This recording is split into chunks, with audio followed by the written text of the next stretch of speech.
in this video we will be looking at sex determination and sex-linked inheritance. Now, as always, you need to have your study guide with you or your exam guidelines so that you know what is expected of you with the specific topics.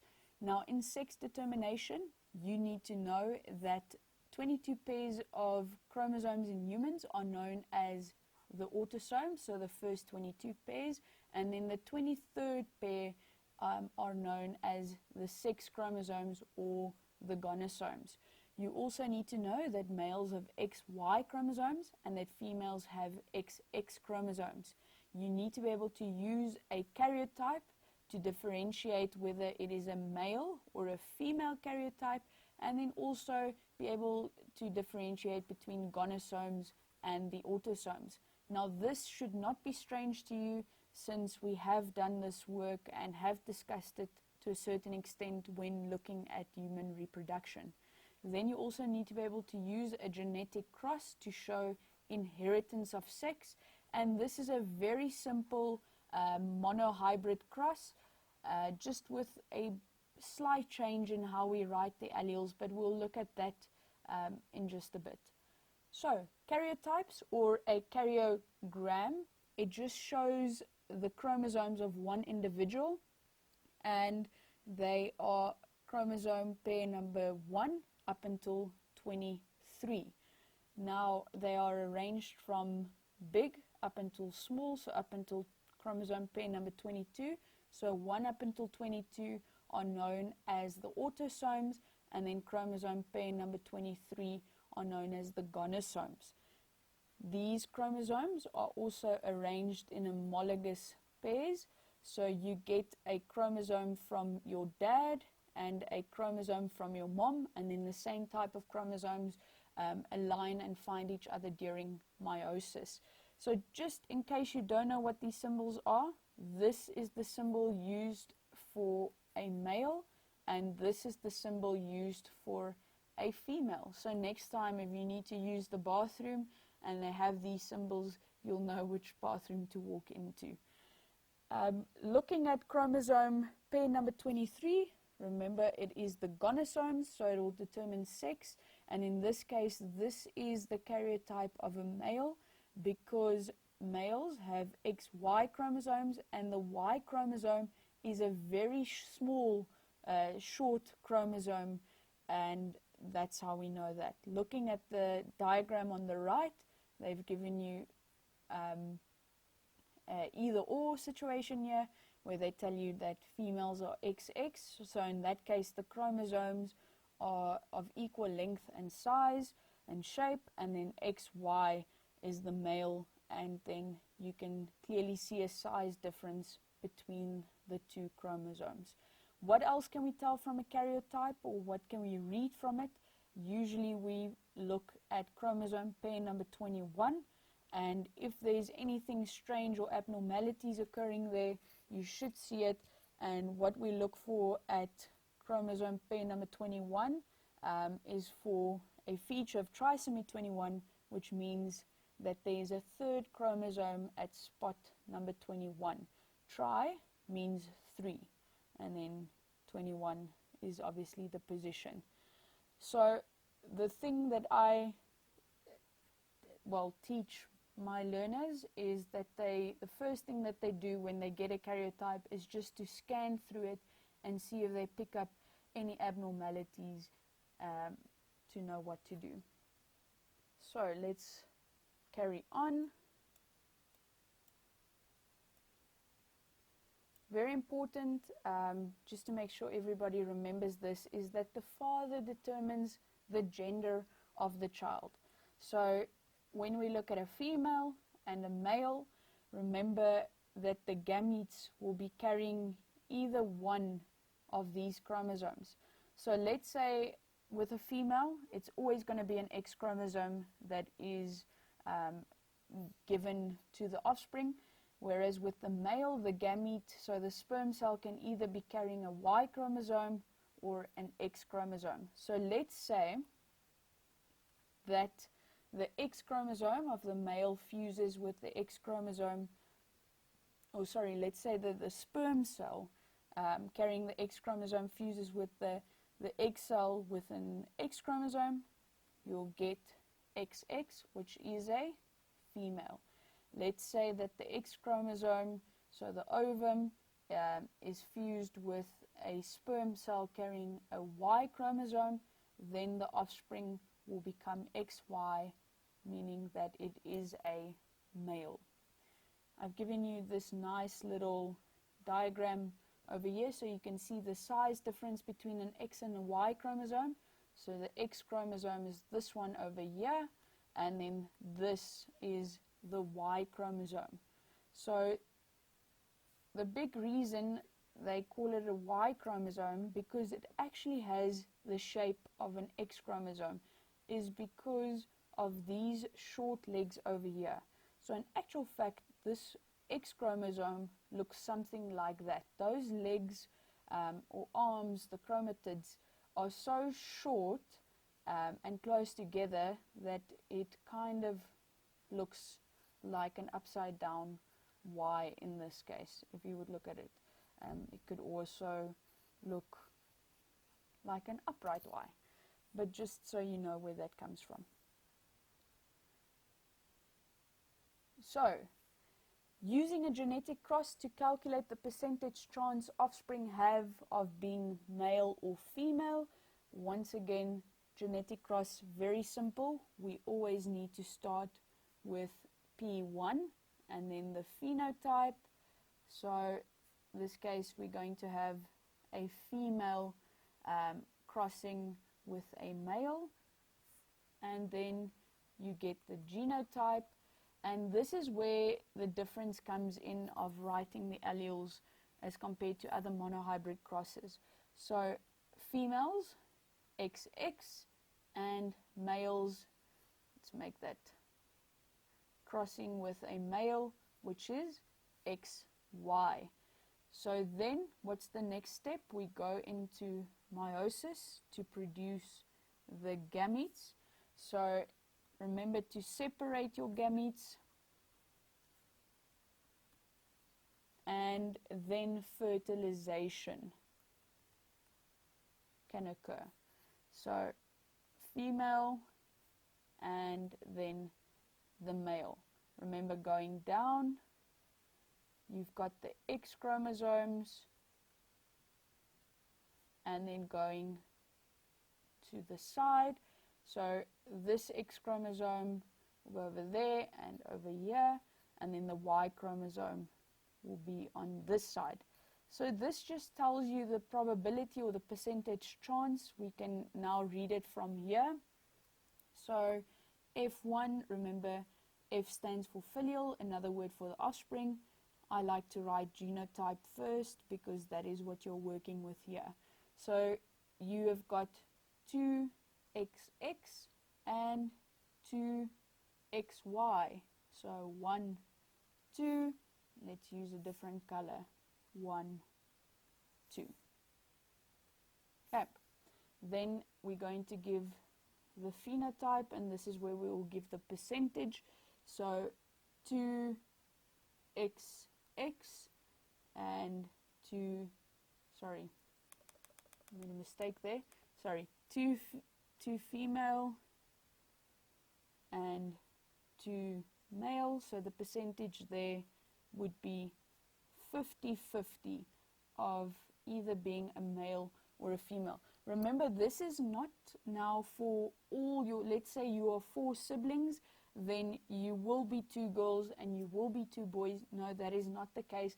This is if fertilization occurs in humans for 1 child. With 1 child, the parents will have a 50% chance of the offspring being male, or 50% chance that that specific offspring can be female. So very important, this won't be that in the next time offspring are produced, that the next one will have to be XX.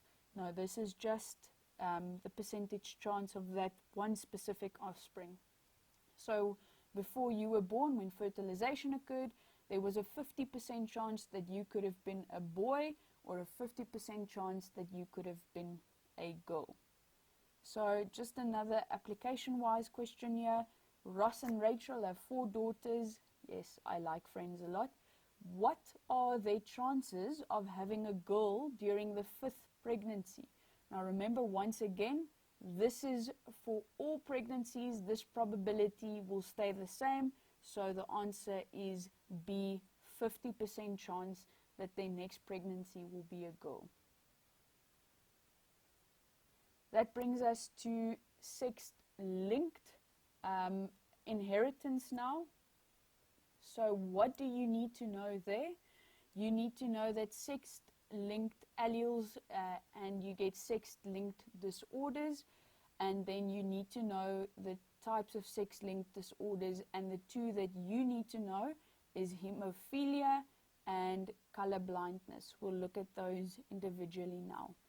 So gonosomes, the sex chromosomes, control gender, but they also carry certain genes known as sex-linked genes.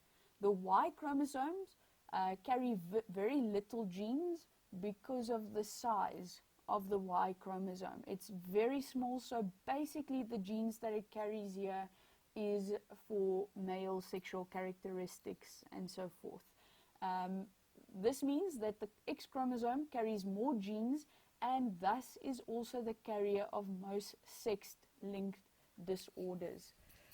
Men have a higher probability of having sex-linked disorders because they have 1 X chromosome and 1 Y chromosome. So what does that mean? It means, as we've discussed, that men, XY, remember, this Y chromosome does not carry any genes with regards to these disorders. It is only carried on the X chromosome. So if the male has got a chromosome that is a carrier for these sex-linked disorders, his chance is much higher of having a sex-linked disorder as compared to a female. So let's say the disorder is a recessive gene, which they all are, and the female has a dominant allele for that of not having the disorder. She won't have it at all. But we'll look at that in a second again. So males have less probability in having a sex-linked disorder since they have 2 X chromosomes and the dominant one can mask the trait. So let's look at red-green colorblindness. So it is basically when people that have red-green colorblindness, they struggle to distinguish between the colors red, green, and yellow. Now with normal vision, you'll be able to see that that is green, that is yellow, the shirt is yellow, and the shoes are red. With red-green colorblindness, there's difficulty with distinguishing between that, so they kind of look like the same shade of like a yellow mixed with a bit of green. So bad news is if you see the same color in both of these pictures and you don't see any color difference, you might have red-green color blindness and you might need to get that checked out. Good news is if you can distinguish green, yellow and red in the picture above, you have 100% great vision.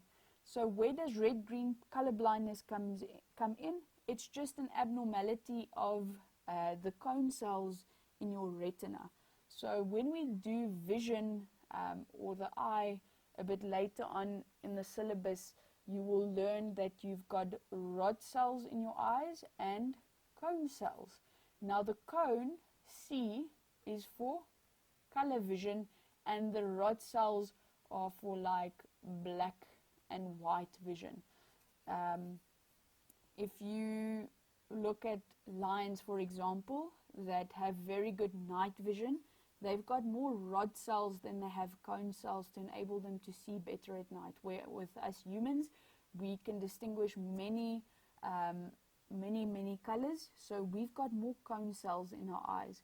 So with red-green color blindness, it's an abnormality of the cone cells that allow you not to be able to distinguish between red and green and yellow colors.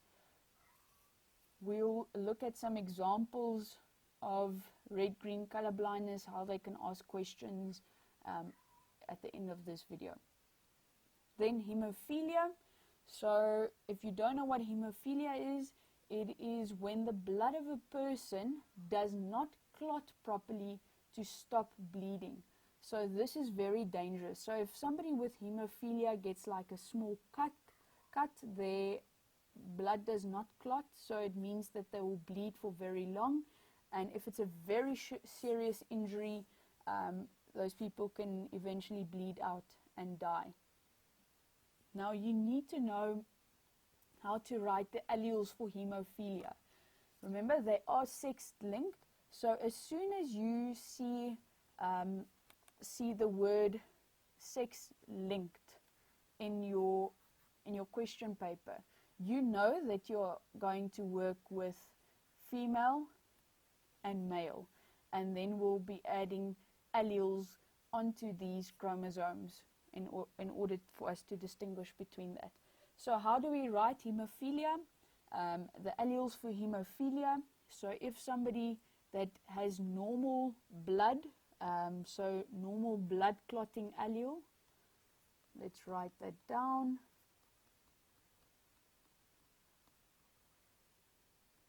It is represented with a capital H. Remember, the capital letter represents the dominant trait. So somebody that has a lowercase h will have hemophilia, and that means that their blood does not clot. Let's just quickly break down the word. I forgot to do that. So if we break down the word hemophilia, a lot of these words have a Latin or a Greek origin. So in the case of hemo or hemo, it means blood. And then philia means to be attracted to, so an attraction to, basically. So an attraction to blood. So that was the word that was used in medical terminology to describe that the blood does not clot.